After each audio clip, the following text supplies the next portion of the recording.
yaada kaabsa duwwaa guunaaf sabootee karaa LTC maallaqaan nuuf kaffala. Egaa viidiyoo guyyaa irraattis akkaataatti argannu kan isiniif agarsiisu ta'a daqiiqaa 5 waan hin guunne gidduutti jechuudha. Amma viidiyochatti argina.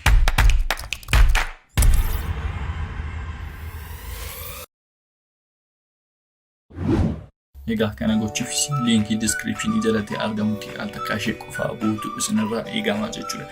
Erga kana gootanii booddee websaayitii kana fakkaatu keessa isin gashaa jechuudha. Egaa websaayitii kana irratti maaliif nu kaffala yoo jettanii akkuma argitanii peejii kana irratti advertii adda addaatu jira jechuudha. Advertii hedduutu jira. Isaanii sababa ilaaluuf nuuf kaffala. Garuu ilaaluun nurraan eegamu ofiisaa riidaayirektii nuuf godha jechuudha. Egaa daqiiqaa gabaabaa gidduutti akkaataatti argannuun isinitti agarsiisa. Websaayitii kana irratti register akkasumas verify wantoota jedhamanii waan tokko nurraa hin eegamu jechuudha. Email Faucet Pay keenya asirratti guunnaa fi waan tokko gochuun nurraan eegamu login goone captcha guunnee fi maallaqa keenya argannaa jechuudha. Akkuma argitanii daqiiqaa 12 gidduutti saatooshii 857 nuuf kenna jechuudha. Daqiiqaa 12 hojjennu osoo hin taane sakandii 30 waan hin guunne gidduutti hojjenna. Ammas irra deebinee daqiiqaa 12 eegnee yaalle yookaan hojjenne ammas saatooshii keenya nuuf kenna jechuudha. Baay'ee simply wanta ta'edha. Egaa kana gochuufis jalqaba as bukkeetti enter your Faucet Pay email address nu jechaa jira jechuudha. Faucet Pay ittiin bananne email keenya guunnaa fi asumaan illee ol Faucet Pay hin qabne waaleta isaa liinkii description jalatti argamutti buudhaanii argachuu ni dandeessu. Akkaataatti banattanii isiniif hojjedhee jira.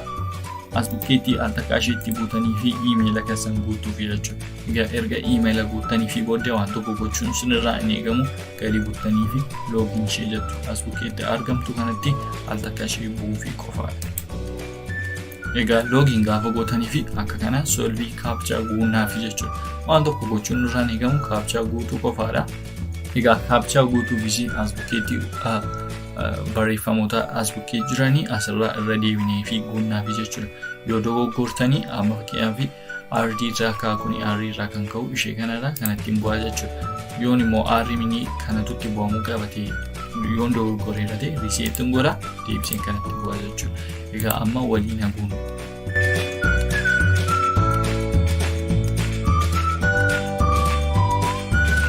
Egaa isa booddee as bukkeetti humaan ishee jettu kana takkaa ishee kilik goonaaf jechuudha.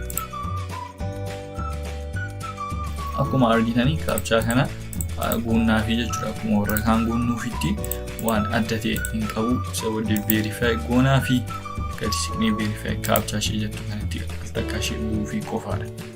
Akkuma argitanii 857 saatooshii was sent to your Faucet Pay naan jedhee jira. Akkuma argitanii kunoo naaf seenee jira jechuudha. Websaayitiin nuti amma irra turreeti duwwaa akkasii LTC'n naaf galee jira 857. Websaayitii irraa meegasii ergine jedhanii 857. Akkuma argitanii Faucet Pay korra naaf seenee jira jechuudha. Waan tokko hin goone captcha duwwaan solvii godhee fi humaanii tokkoon verify godhee fi waan register godhee yookaan waan biraa waan godheen qabu email addressii korratti kunoo LTC'n naaf galee jira jechuudha. Yaada ammas websaayitichatti deebitu miinitii amma kana duwwaa eegdu isaan ammas irra deebisanii hojjettu isa booddee LTC'n keenya nuuf kaffalamaa jechuudha. Yaada daqiiqaa gabaabaa gidduutti hojii tokko osoo hin hojjetiin daqiiqaa isheen kun amma keessutti chaanaalii biraa yookaan wantoota barbaanne hundumaarra deemnee daawwannee enjoy goonee deebinee ammas daqiiqaan kun gaafa ga'u akkuma qalbii akkasitti saatooshii keenya yookaan kiriptoo keenya karaa LTC nuuf kaffalamaa jechuudha. Akkuma argitanii viidiyoon irraa kana fakkaata ture daqiiqaa gabaabaa gidduutti akkaataatti argattan isinitti agarsiisnee jira. Viidiyoo tun deemnee haga wal garuutti nagaan nuuf tura.